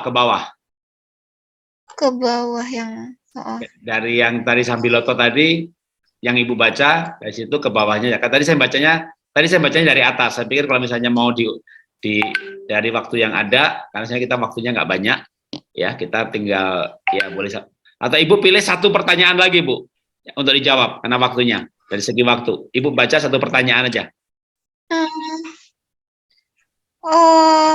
Bentar saya lihat dulu Pak. Ya. Ibu jawab satu pertanyaan aja. Karena waktu. Oh itu tadi ya, jamur kuping ini ya, coba saya ini Indri Bu dokter, jamur kuping hijau, bukan jamur kuping hijau, jamur kuping hitam sih ya. Takaran berapa banyak dan cara minum untuk batu ginjal. Jadi ini pengalaman saya ya. Jadi pengalaman dari tante saya sih mungkin yang memang pertama mendalami lebih banyak tentang herbal ya Pak Jarot ya. Tante saya yang di Solo yang bikin sop sayur 5 unsur. Jadi kalau untuk ada batu, biasanya tuh konsumsi jamur kuping hitamnya kurang lebih 10 gram per hari. Jadi itu sih. Dan rutin makannya harus tiap hari. Jadi kayak di salad gitu, dibikin dipanasin jamur kupingnya atau dibikin masukin ke dalam sop, dimakan bersama kuah sop, atau misalnya dibikin capcay bisa juga. Jadi tapi paling baik sebenarnya kayak dimakan begitu aja dengan salad, campuran salad. Jadi pakai minyak olive gitu, itu bisa juga. Gitu sih, minyak zaitun. Itu sehat. Jamur kuping hitam itu loh Pak, itu sehat gitu. Oke, Ibu terakhir boleh jelasin mengenai lebih lanjut soal sop 5 unsur. Banyak yang nanya juga tadi di atas. Oh iya, ya jadi sop 5 unsur ini merupakan herbal yang di China ya. Jadi awalnya tuh di China dan di Jepang ya. Itu jadi tante saya yang di Solo itu 13 tahun yang lalu bikin untuk kakinya yang lututnya yang sakit. Nah, kemudian dia mengalami perbaikan, dan setelah itu teman-temannya juga pengen nyoba ya, dan setelah teman-temannya tuh merasakan manfaat, jadi dari teman-teman itu ada banyak penyakit kencing manis, darah tinggi, bahkan Parkinson, terus juga banyak kanker, ada juga itu ada perbaikan, jadi ada yang sembuh, bahkan yang udah dibilang dokter itu apa nggak ada harapan itu bisa sembuh. Dan awalnya saya skeptis karena saya sebagai dokter, saya memang tidak belajar herbal ya Pak ya. Saya sebagai dokter ini belajarnya sebenarnya kan ilmu kedokteran barat. Jadi kita kan kalau barat itu pakai obat, langsung pakai obat ya kan, terus langsung main operasi atau kemo atau radiasi. Nah, tapi saya karena berdasarkan pengalaman dan saya melihat sendiri, dan saya akhirnya baca-baca di banyak jurnal, dan ternyata memang ya peran dari herbal itu banyak banget. Dan juga benar yang Pak Jarod bilang, peran dari olah nafas dan juga pikiran itu sangat mempengaruhi ke kesehatan tubuh kita. gitu sih. Jadi makanya kenapa saya akhirnya banyak mempelajari tentang herbal, ya berangkat dari yang tante saya itu bikin sop 5 unsur itu. Dan saya pun sendiri minum sop 5 unsur, saya banyak merasakan manfaatnya gitu sih, Pak. Oke, Iya. ya. Terus Iya. Bu Dokter boleh itu kalau mau di-share channelnya, channel YouTube-nya apa namanya?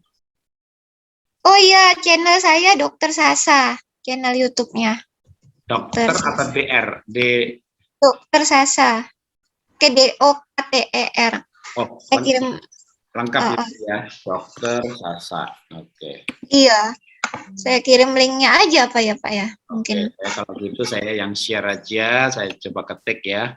Jadi teman-teman ini lihat ya. Nah, ini saya ketik di, tadinya saya pikir ngetiknya DR, tapi ternyata dokter ya, Dokter Sasa. Ketik Dokter Sasa, lalu muncul, nah ini paling atas sudah ada ya. Ini sepertinya ini. Nah, ini dia ya. Channel kesehatan. Nah, ini setiap file itu 6 menit, 10 menit ya, mengenai gagal ginjal pada anak, rambut rontok ya. Lalu ada mengenai daun sambung nyawa, manfaat lobak putih, nih wortel, bawang putih lagi. Jadi satu produk dibahas satu persatu karena saya memang pernah menjelajahi ya. Terus sampai kalau ke bawah lagi nanti ketemu ini juga ada sampai ke kesehatan kayak aneh kalau nunjukin aja tak tunjukin playlistnya deh ya. Nah dari jumlah playlistnya aja berarti tema-temanya banyak banget ya. Ada yang kesehatan, ada yang herbal. Jadi ini saya rekomen untuk teman-teman belajar lebih lanjut karena menariknya adalah filenya tidak panjang-panjang ya. Kalau saya kan memang bikin webinar itu untuk pembelajaran. Tapi kalau teman-teman mau belajar yang to the point, nah itu channel ini boleh, apalagi memang disampaikan oleh seorang dokter ya. Oke, menurut saya cukup malam hari ini ya, karena kita selalu selesaiin jam 9, karena saya pun juga mulai jam 10 tidur ya, supaya jam 11-nya udah deep sleep tadi tuh ya. Jam 11 deep sleep sampai jam 4, jam 5 bangun, 5.30 mulai olah nafas. Kalau saya jam 10 tidur, jam 5 bangun, saya dapat 7 jam. Jadi waktu jam 11 malam sampai jam 3 itu nyenyaknya luar biasa. Bangun tidur seger banget. Karena kita dapat deep sleep-nya pada saat dimana organ kita, lever, hati, jantung, detok terjadi, maka kita bisa menikmati kesehatan ini. Ya, sampai jumpa. Kalau dengan saya, ya besok pagi jam 5.30. Tapi kita akan ada webinar hari saya ya di grup ada, tapi saya sambil bacakan juga ya. Kita nanti ada webinar itu hari Sabtu ya, itu dengan Mas Tio. Mas Tio itu yang ngajari Dokter Mira Lengkong yang admin di WA grup diabetes ya. Ibu Mira kan gulanya bagus banget tuh. Udah 6 tahun nggak pernah di atas 100 loh. Padahal dulunya 400, 300 ya. Sekarang bisa stabil di bawah 100, 2 digit. Dulu berat badannya 117, sekarang juga masih tinggi sih, masih 70-an, harus turun lagi, tapi gulanya itu yang luar biasa ya, dan tidak malnutrisi karena ada diet lain yang gulanya turun, tapi berat badan juga turun tak terkendali, lalu mengalami malnutrisi, ginjalnya rusak, urinnya berbusa. Memang berbusa belum tentu ginjalnya rusak, tapi begitu dites ternyata ginjalnya rusak, susah BAB. Bahkan kalau menyimak apa yang dialami Pak Wawuruntu, kan dia juga pernah diet keto yang tidak seperti diajarkan Dokter Mira atau Mas Tio ya. Gulanya sembuh Pak Wawuruntu, tapi dapat bonus kanker, dapat bonus autoimun. Nah, makanya memang diet itu harus hati-hati. Bahkan orang kanker pun kalau misalnya wah bawa brokoli bagus gitu, ya nggak dimasak, kena tiroidnya gitu kan, repot. Jadi makanya kita harus banyak belajar. Nah, kalau bicara diet keto di Indonesia ini ya Mas Tio ya, karena beliau sendiri anaknya sakit. Jadi alasan motivasi untuk mempelajari itu kuat ya, dan anaknya sembuh gitu, lalu mengajarkan. Itu kan sebuah guru yang karena memang menghidupi lalu mengajarkan. Ya beda kalau orang dia nggak diabetes gitu, tapi ngajari orang untuk sembuh dari diabetes, lalu nyuruh orang puasa begini-begini, dia sendiri nggak puasa gitu. Ya, yang ngajari nggak melakukan. Ya kalau saya sih nggak percaya ya sama guru yang begitu gitu ya. Saya bilang begini karena ada. Lalu muridnya banyak yang sakit, ya gulanya sih turun gitu sementara, tapi terus kena BAB susah, kankernya kambuh, ya hubungin saya, ya udah masukin ke PHS, masukin ke PHS, masukin ke PHS supaya kita belajar ya diet itu ada aturannya, ilmu gizi itu ya ada ilmunya, ya sudah dipelajari ratusan tahun ya kita harus menghargai ilmu gizi, ilmu kedokteran, bukan diet ngawur. Nah, makanya Sabtu nanti kita akan undang Mas Tio. Cukup radikal dietnya ya, tapi masih ada rambu-rambu yang saya lihat, wah ya kayak Dokter Mira, dietnya ketat banget, nggak seperti saya, karena memang orang itu kondisinya beda-beda.